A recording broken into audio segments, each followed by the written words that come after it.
Hey everyone, nice to see you back here again. It's Lindsay Lapaquette from Collaborative Solutions, and I'm really excited about tonight's topic. I say I'm excited a lot, but I'm particularly excited about tonight's topic. We're going to be joined in just a few moments by Melanie Parish. Now, Melanie is an author, public speaker, host of the Experimental Leader podcast, founder of Experimental Leader Academy, and a master certified coach. And she's going to be talking to us today about using experimentation in leadership for greater success. And I think it's such a neat angle to look at leadership from. So without any further ado, which I can't even believe I'm saying, I'm going to bring Melanie in here with me. So, hey. Hi, Lindsay. I'm so happy to be here with you. Me too. So Melanie, I want to start by saying that I was reading your book, The Experimental Leader, and just was getting increasingly excited to get to chat with you about it. It's super well written, really engaging and relatable, and I'm an avid book consumer, and although my opinion, take it for what it's worth, it really stood out to me. You're gonna make me get weepy. I'm a sucker for somebody who loves my book. It really is very well written. I just related to it right away, and I think others will too. And your whole notion of how you look at leadership really spoke to me. And I'll go so far as to say that I just finished reading Adam Grant's book, Think Again. So have you read that? No, I haven't. But well, this is what I kept thinking. So I loved his book, and I kept thinking, Melanie wrote all this, but before Adam Grant. So it really spoke to me. Okay, so I'll stop right. Wait, no, I have to go one step more. He even talks about, now I don't remember his terms, but something about approaching things through approaching it like a scientist, which you used first. So, interesting. I wonder if he saw my book. I don't know. Maybe he knocked off your stuff and you can sue him. No, knocked off. I think it's all a little knocked off, but I think that the scientist approach to leadership might be something we worked on for sure. Yeah. So I'll back up because no one else knows quite what we're talking about. And let me just step out of my excitement to say hi to everyone else who's watching tonight. If you're here with us, I'd love it if you just let us know that you're here, where you're watching from, what you're interested in learning about experimentation and leadership. And I'll be sure to weave in your questions as we go. But I get to go first because no one else has had a chance to get in the chat yet. So let's talk first about just the concept of experimentation in leadership, because I feel like it's a bit of a different approach to things. Well, we've been talking a long time about continuous improvement. Lean is definitely a part of that. But I started to sort of look at those concepts. I started to look at a lot of Toyota. There's a book called Toyota Kata by Mike Rother that I love. And I started to realize that it's a different mindset around leadership. And I've been working with leaders for about 20 years. And as I started to introduce the concepts of experimentation and continuous improvement and all of those things, I started to realize there really is a leader mindset around approaching experimentation that really helps weave experimentation and those really strong pillars into the way someone does their job when they're working with a team. Yeah, and what you're saying about weaving other things in. Wait, first I have to say Adam Grant also references Toyota, just FYI. But as I was reading it, so I approach my work through a different lens. My work is very much focused on leadership communication, but it was just pulling lots of things I know and do and have learned in through a different lens for me, which, just gave a different angle to look at it and consider it on. And so I think it's a really interesting thing for people to learn more about. And so maybe I can ask you too. So you talk in your book about investigating like a scientist. And since I've already referenced that, I just would like to give you a chance to explain that so people can get up to speed with where I am in your book. Well, Science is super rigorous and data driven. And I think that anytime we want to change the status quo in our organizations, we're actually trying an experiment. We're trying something new. And so that's all good. We do that all the time. But what we forget to do is collect data. And we forget to figure out the timeline. And we forget to figure out, how do we know if it worked or didn't work, or what's our next experiment? Iteration is a part of science. And so as we try things to change our organizations, to grow our organizations, if we collect data and then think about the data and then figure out the next experiment, then we're definitely investigating like scientists. Yeah, and I've seen times where data has been used sort of almost manipulated to prove a hypothesis, rather than gathered with an open mind and then reflected on, in terms of, okay, this is what we're seeing. What does this mean? Where are we going to go from here? And things like that. And so, yeah, that piece of gathering the data and then reiterating, I think, based on that is super important. So you've got your clients, or you work towards, I guess, getting them to adopt this kind of approach. So what are some of the challenges you see as you're trying to familiarize people or make them comfortable with this kind of approach? Because it's not necessarily a typical approach in the corporate world. Yeah, well, I think sometimes when people read my book, they want it to be like super prescriptive, and that's well and good, but it's a journey. So the first thing I always want people to do is not to bite off more than they can chew. So if they try to have an experimental culture and have everyone understand everything right out of the right out of the gate, they may struggle. But if they start to use the language of experimentation, that's a really good first start. So when people come to you with a problem, the first question you can ask as a leader is, oh, well, what's in your way? And what's the next experiment that you want to try? So it's just, everybody knows what that means, but it eases the pressure. As soon as you start to use the language of experimentation as a leader, you take the pressure off your team a little bit. They don't have to live and die by their ideas anymore. And that means they're more free to try new things, to innovate, to think new ways. And also, if you train them to try small things, so prototype, how can you try it today and have data tomorrow? Then you're really training up the people in your organization to be really good innovators. They're testing little tiny ideas all the time. So there's just a culture of continuous improvement. So I'm thinking right now about a conversation that I had with someone who had said to me, we have this new initiative and I have 1 year to prove to senior leadership that this is going to work, which, although I'm all for, analyzing the data and making decisions sometimes to let things go, as I listen to you, it makes me realize how much this sort of finite amount of time, and then we do, and I'm not sure this is what actually was happening, in fairness, but you have this finite amount of time and then there's this firm decision, yes or no, versus doing some of it, adjusting, because maybe some of it worked and some of it didn't. And then, making the decision there, do we pursue, do we change, and progressively growing it in that manner. I'm making parallels to some experiences I had when I was an employee way back when, where that growth process of little trial plus adjustments actually led to some pretty awesome outcomes that we weren't even striving for in that first iteration.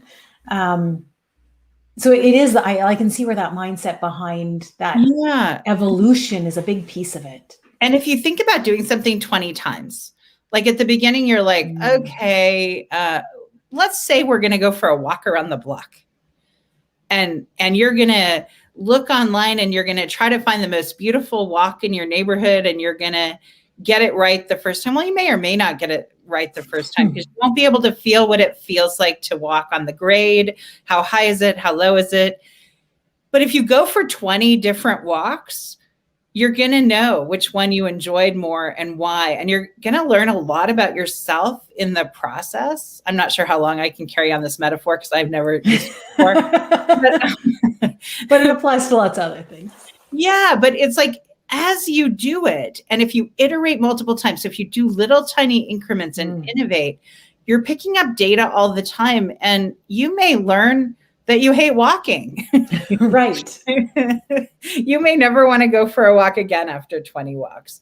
Or you may learn that you love walking, but you love walking only up mountains or only on the flat or whatever. But you learn, it's such an interactive process that you don't even know what you're going to learn. So there's no way to plan it because you don't know what you don't know. Well, and what I'm hearing is that it's part of what helps you discover the shades of gray, right? Like the context around which with these parameters, this works really well. And under these parameters, not as great, which you can't necessarily tease apart and find without giving some space to that.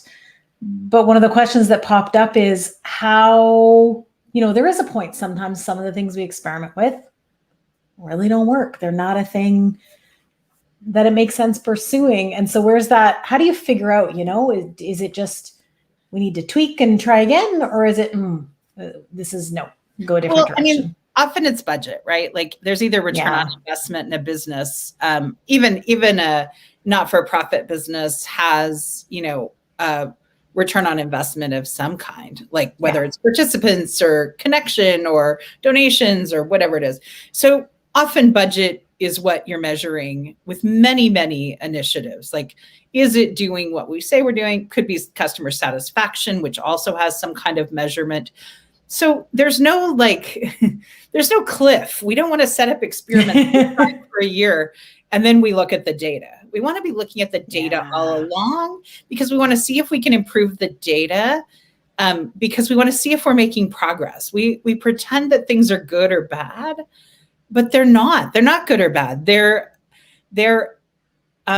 just a process. Like I've been working on a marketing challenge with a client for the last year. And it's like, you think you're not making progress until you make progress. Yeah. Until you look back. Well, yeah. And you test the things that you are bringing people in to your list or whatever you want to call it at the beginning of the funnel or whatever you're doing. And then you're looking to see, but then if you do 20 consults, and 20 might be the right number, 100 might be the right number, I'm not sure, but you know a lot more about your target client as you walk that walk than you did before. So then you need to change the beginning and then you change the end because you're in it, you're dialoguing with it, you're collecting data, you're iterating based on the feedback loops that you have.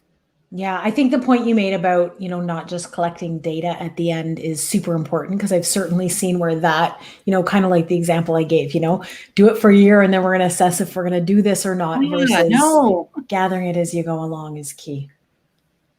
Yeah. What did you learn today? I always like experiments that are either 24 hours or 7 days long. Oh, interesting. Fast experiment. Very interesting. So I just want to jump into the comments. Oh, sorry. Go ahead. Yeah, go ahead. It's like if you can't learn it fast, you may not be learning the right thing. Okay. So I want to dig deeper into that. I just want to say, so Anders, being curious is a good thing. Yes, absolutely. And I was actually, somebody had posted on LinkedIn recently saying, what is your superpower? And after some reflection, my answer was, I think it's actually my curiosity. And I reflected on how much that drives people crazy when you're a kid, right? In the classroom with your parents. I have kids that are very curious and it's not always something I appreciate as a parent. But it is a great thing. So thanks for sharing that, Anders. And I just want to say quickly with, anyone else listening, if you have questions here for Melanie, how to introduce experimentation into your leadership, how to navigate maybe some of the barriers within your organization for doing so, now's your chance. But I want to loop back to what you said about, a 3 or 7 day experiment. So walk me through that. Like how are you breaking things down so that within that time period, you're already able to see, to get some indication as to whether you want to pursue that experiment? Well, not you, but clients want to pursue that experiment or not. Yeah, I'm trying to think of a good example, but some of the household ones are so easy. I'm gonna take the easy path and not do a business one. But sure. Say you want to experiment with having your kids clean up after dinner. Okay, let's do this one. We've been experimenting for years. Let's you walk me through this. I mean, we experiment with these, right? So so often we try force of character. You will clean up after dinner, and you make a rule. So try that for a week and see how it's going. Not well. Okay. Doesn't work. So at the end of the week, you ask yourself, what did I learn? So let's play. What did you learn at the end of a week with random rules and kitchen cleaning? Oh, for sure. The more you set rules people don't want to do, the more they don't do them. That's pretty clear. So if you think about that, you go, oh, well, what I learned is people don't like random rules. So then you could try, so you just try the next thing. So what would be another thing you could try? And so, for example, I have 16-year-olds. I've been doing this forever, and they're twins, so it's worse. So what's the secret? Oh, wait, we're talking about experimentation later. I think that's the point. There's no secret, but you can try different things. And so I have one kid who is like, I have one twin who's like super, like he'll just go with the rule. He likes the rule. He'll follow the rule. He does the rule. My other twin likes to rebel. So the most effective experiment we've tried is having him make the rule. Yeah. So that now he like lists the schedule in the fridge and he becomes the owner of kitchen cleanup. He's always the one that doesn't do it. So I just say, oh, whose turn is it? Emerson. And that's been the most effective thing we tried. I wouldn't have thought having the bad kid make the rule would be the most effective thing. It makes no sense whatsoever, but it's actually when we watched to see what happened, it actually worked the best. So now he always gets to make the rule about whose night it is. He's also the busiest kid, so he can then set it up for his schedule. And then we have other things like when he doesn't do it, now that he's in charge of it, then we sit down and we just ask him how he wants to be accountable for his rule that he made. So it's, I mean, I don't want to belabor that point, but it's you get data along the journey. Yeah. Well, the parallels to leadership are absolutely there though, right? When what you're doing is not working, you can either keep trying to do it with the vision that this is how it has to be done and this is the only way to get it done. And we all know where that leads. I mean, I think we've all had those experiences in our lives where we kind of get stuck on thinking things have to be done a certain way. And if we've already had proof that doesn't work, it usually doesn't work any better if you keep insisting on that way. Or we can try to look at it from a new angle. And so I like what you're saying about like really breaking it down to that sort of micro behavior or micro goal, so that you're not having to wait out a year to see, wow, that was huge waste of resources and time. And that's where I think people then get scared to do it again because you've invested so much. Right. The cost is so high. And I think too, you want to have a target condition. Knowing what your target condition is so important. So what do you mean by target condition? Yeah, you want to look like 90 days out, 6 months out, and know what you want the desired end state to be. Okay. And what you're measuring in terms of whether you're there or not? Yeah, if you're there or not. You want the kitchen clean every night. Like that's your desired end state. You want mostly the kitchen to be clean every night unless something comes up that's unexpected. Yeah. Toyota, for example, their target condition, they talk a lot about just-in-time manufacturing. Okay. So in North America, we have car lots, but in Toyota, in Japan, you can walk into a lot on Monday, order your car and pick it up on Friday and know that you've got all your features and everything. They make it just in time. So they make it 2-year specs just in time. They don't have all the cost of a North American car lot. They don't have to have people stocking cars. They're actually making it to order. So they call it just in time manufacturing. It's a target condition. Very interesting. Okay. And so they were looking in small steps in terms of, how close are we getting to the next step we need to be able to do that as they were implementing that? Is that the idea? Yeah. I mean, everything they do, it gives them something to measure against. Will this give us this? If our target condition is this, can we, it means we're not going to make 30,000 door handles because it's a little cheaper. We're going to do it just in time. So it gives it's a really good target condition, which is why I'm using it. Yeah. Toyota's just got such great examples of these things. So I'm guessing too, then, that you need to be measuring multiple variables, right? Because if you're only measuring customer satisfaction, or you're only measuring budget, or you're only measuring, the time it takes, the time internally that it takes of the multiple people involved, you're not necessarily getting a full portrait of, as each piece, as production cost goes down, how that impacts customer satisfaction, let's say. Is that it's one of the reasons? Yeah, it's one of the reasons for small experiments. You want to try to do single channel experiments as much as you possibly can. So what are you testing? Because then once you've tested it, what your data is on that single channel experiment, then you could add in a second variable, and then you're only testing one variable. Does that make sense?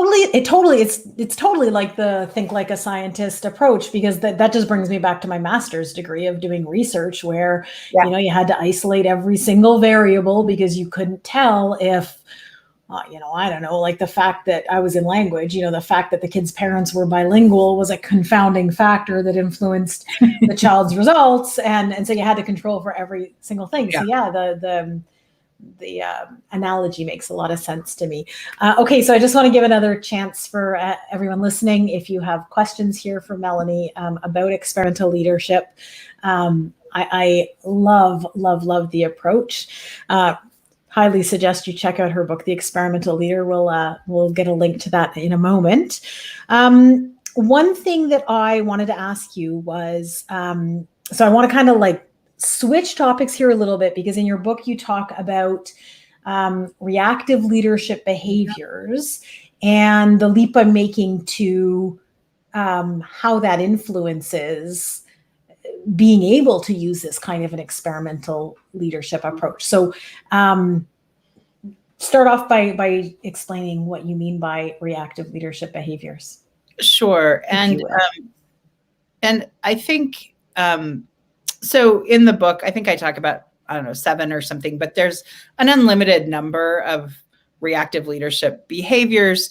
There are some styles that I see time and time again. But as and I actually believe that Sorry. I actually believe these are strategies that we develop as children. So we are faced as children with fear, uncertainty, and chaos. And we start to develop some strategies that we have a strategy that we use to interact to try to sense make of those times. And so, for example, one of them is the dominant leader. So some people decide they're going to tell people how it's going to be. They might use control as a strategy and become more dominant in their leadership style.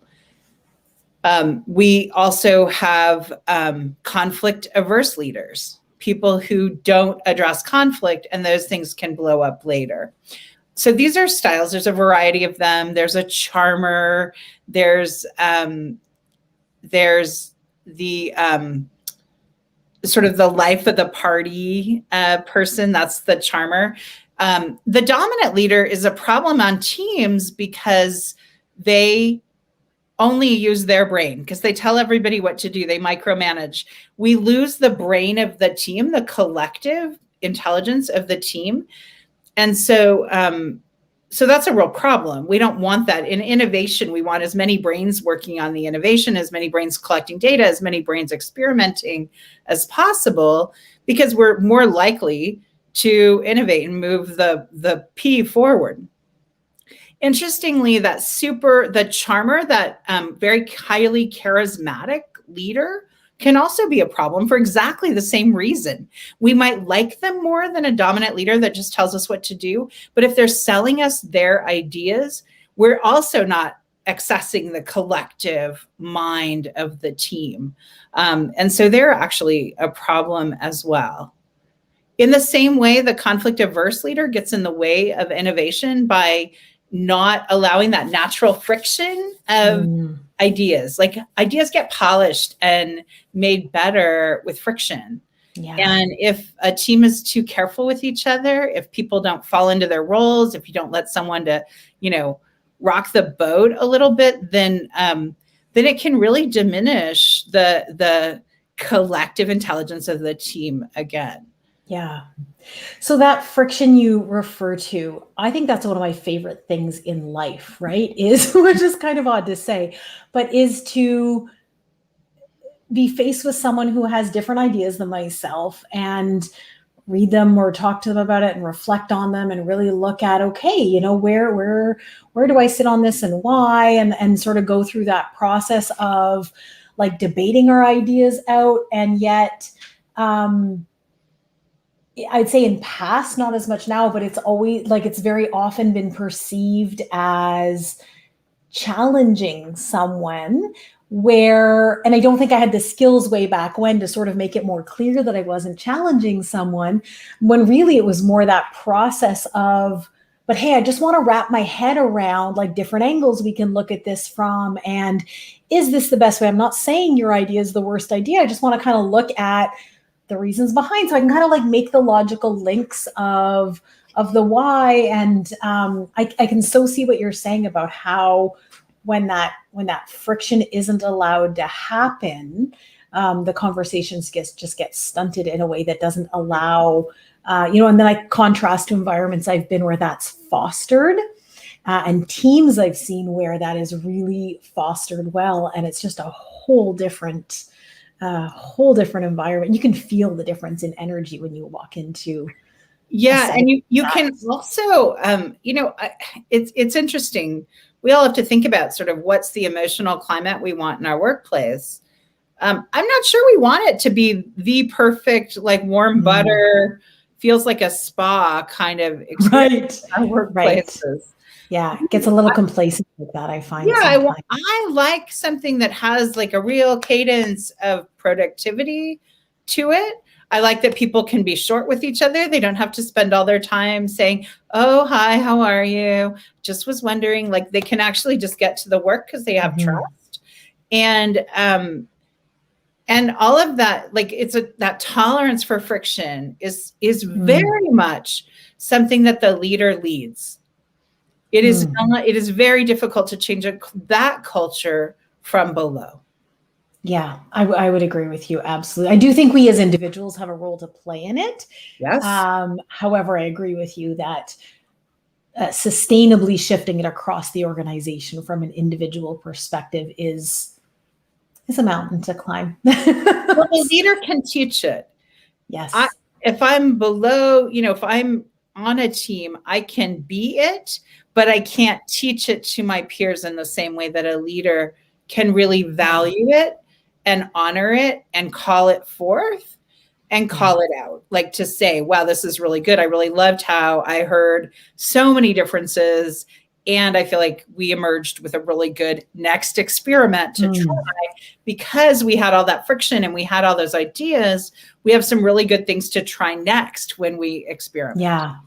Well, and you're even making me think, in terms of the work I do. So I work a lot with people within the middle of the organization who actually are working to shift that culture because of their, position within the organization. They do have some reach to influence it, although it's not entirely, stemming from them in terms of the direction the organization takes. But your approach of looking at it from an experimental lens of, shifting how they interact within certain circumstances, and what is the impact on that, I just think it's really, when I look at your idea of experimentation in leadership, it has so many applications, right? In terms of projects you're biting off, the way you're communicating with people, et cetera, et cetera. I'm not thinking of other specific ideas, but it's just the overriding concept that I think is hugely generalizable.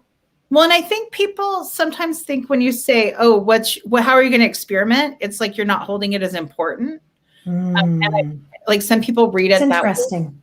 And I don't think that's true. I think when you experiment, you're actually holding it as really sacred, what you're trying, and then you're going to iterate and continue to hone it and work on it and layer it up so that you get something different at the end than you expected at the beginning. But there's a systematic process to do that. So is there a bias almost that the approach of experimentation is sometimes perceived as like not being sure enough of oneself or not knowing enough? Like, does that sort of feed into what you're saying about? I don't know. I mean, I think that we like people who tell us what they're going to do and how it's going to come out. We like certainty. We like certainty. We love certainty. And here comes COVID and shows us all that. Well, there's the thing to work on is being comfortable with uncertainty. But anything that requires innovation, anything that isn't a best practice. Now, I don't want a plumber to come to my house and experiment. Yeah. Or a surgeon, goodness. Or a surgeon or my accountant. I really want them to know and follow best practices. I don't want them to say, we're going to just try doing some write-offs this year and we'll collect data to see. We'll see what you owe in 10 years. Yeah, I don't want to do that experiment. There's really a place for best practices. You're making a great nuance. Yeah, there's totally places for best practice. You want to know if you want a best practice or you want innovation. So if it's never been done before, you probably want to innovate. And if we look at like software development, those anything, the tech sprints and agile, I actually put the Agile Manifesto in my book on purpose because I think it's so great for emergent work. If we're doing something that's never been done before, we cannot put it on a timeline and plan it out because we don't know what we're going to learn along the way. Right. Okay. So your guidelines then around, I don't even know if you have any, but your guidelines around, what is best practice versus what is, so I come from a field that is very much best practice, but kind of got stuck in best practice, like this is best practice. Not to say there's no evolution, but not innovative evolution, I would not say. And then in working in fields like tech, whole different world, right? In terms of that. So do you have guidelines on when it's more appropriate to use experimentation than not? Like the one thing you said was, something you've never done. But beyond that, anything else? I think that's my guideline in my head. Has it ever been done before? Are we actually bringing a new product to market? Are we bringing our product to market in a new way? Because then your marketing is innovative. Most marketing is innovative. You have to try a bunch of things before you collect data at every stage. So marketing is one that's almost always somewhat innovative, even though, if you hire somebody who's done it 10 times before, they have some really good best practices to put under your experimentation. Right. It's a blend, sometimes. Sometimes, yeah. If you're, I'm trying to think of something that would be so COVID's a really good example. Like we, all of a sudden, we're innovating all over the place. Yeah. And if you even look at just vaccines right now, they went to market so fast that they had one protocol that they tested. Do we know it's the best protocol? We have no idea right now. But we know that protocol works. So we have a best practice, right? But we have no idea because they didn't have time for any iteration at all. We have one protocol that we can follow and we will get the outcome they got the first time. Right. Well, so you're making me think with that about AstraZeneca, and where at one point in time, best practice did seem to be to administer it. Yes, some clots, okay, risk is low, fine, this is best practice recommendation. And then when there's vaccine availability, right, when now you can get access to anything else, all of a sudden there's a reflecting on, is the risk now worth it? Well, at one point, I'm just, speculating. I think this here. is a great example. I'm speculating, but at one point, to me, the risk of dying from COVID, if you were in contact, was perhaps higher than having a clot. But then if now you can easily get Pfizer or Johnson & Johnson, or Pfizer or Moderna, it doesn't necessarily make the same sense to keep that as the same best practice. And so I hadn't really reflected before on how much, you see everyone getting so angry, right, as these recommendations change. Mm-hmm. But I think there's a bit of an experimentation approach behind what they're doing. Absolutely. Which kind of was necessitated by and again, I guess maybe it's angry because we want certainty. We want you to know from day one. We want certainty. And I actually feel like this is from a leadership perspective. Often we feel frustration when we don't know what to do. When we're faced with uncertainty and we don't know what to do, we want to bang our fists on the floor and kick our legs, and we want to demand certainty. And so absolutely, like, there is no reason we should think that anyone with vaccine, anyone in government could roll this out perfectly. Yeah. They were experimenting with what they had, and they were making the best decisions they could make on the ground. But we have all these different vaccines, and not just the 4 that sort of are playing out in North America, but there's all the Chinese vaccines. There's so many different, there are so many different experiments. What's interesting about right now is those were totally independent experiments, and now some will emerge as the winner. Right. If we had everybody being collaborative and putting in best, what they were learning along the way, then they all might have been improved by iteration of experimentation.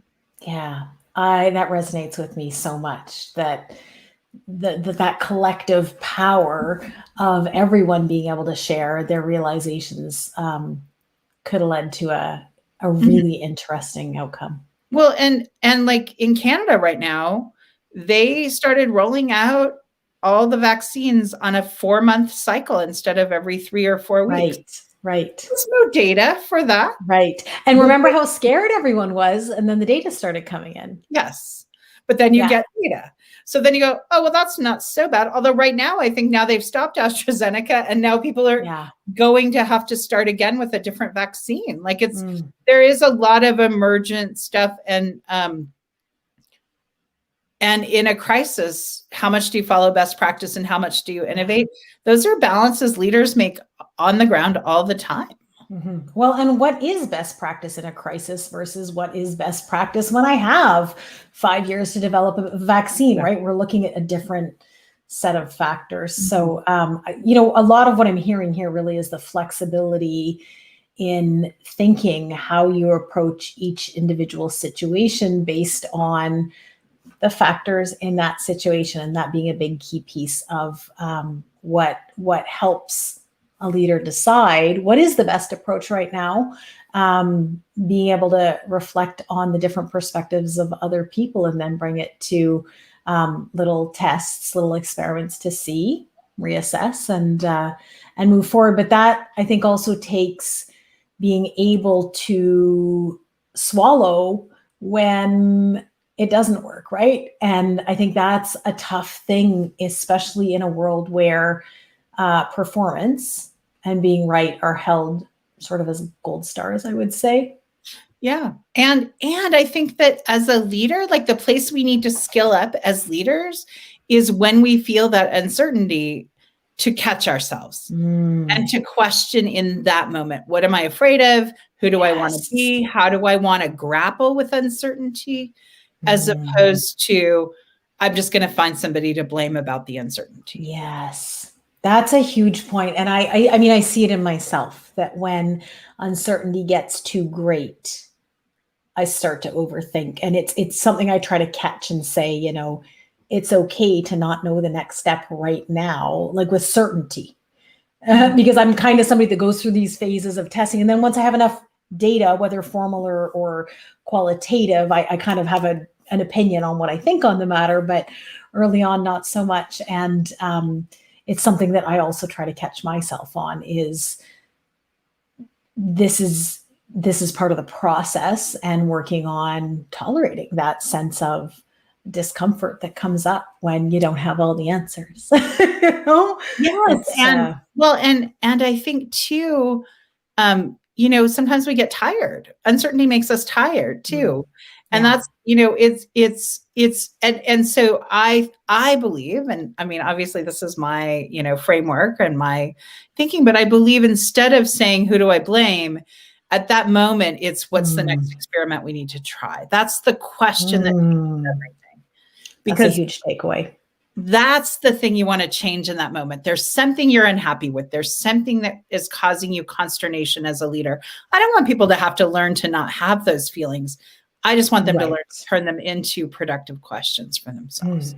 I think that's some great advice you're sharing here, to catch that moment and ask yourself, what's the next experiment I can try? Because I think that gives them the data to eventually make a decision that sits well. Because where I see a lot of people getting caught up is trying to make a decision when they don't feel like they necessarily have enough information to go one way. And then they're kind of caught between, do we this or do we that?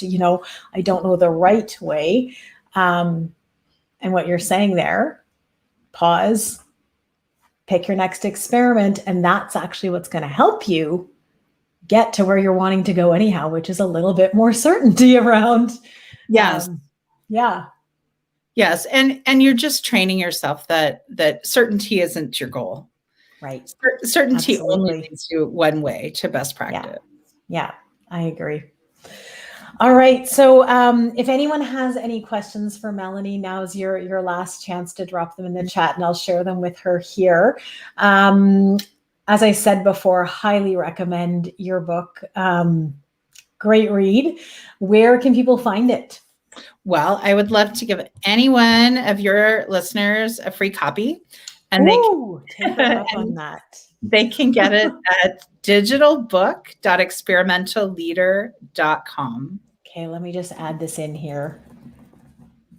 Digitalbook.experimentalleader.com. All right, so let me just share that on the screen. So digitalbook.experimentalleader.com. Really recommend you go take a peek at it. It has some just great ideas to make you reflect on how you're leading, how you're living, I'd even say, because for me, it got me into just reflecting, beyond even the work I do, and just how you're approaching life. And it's a different angle than I think.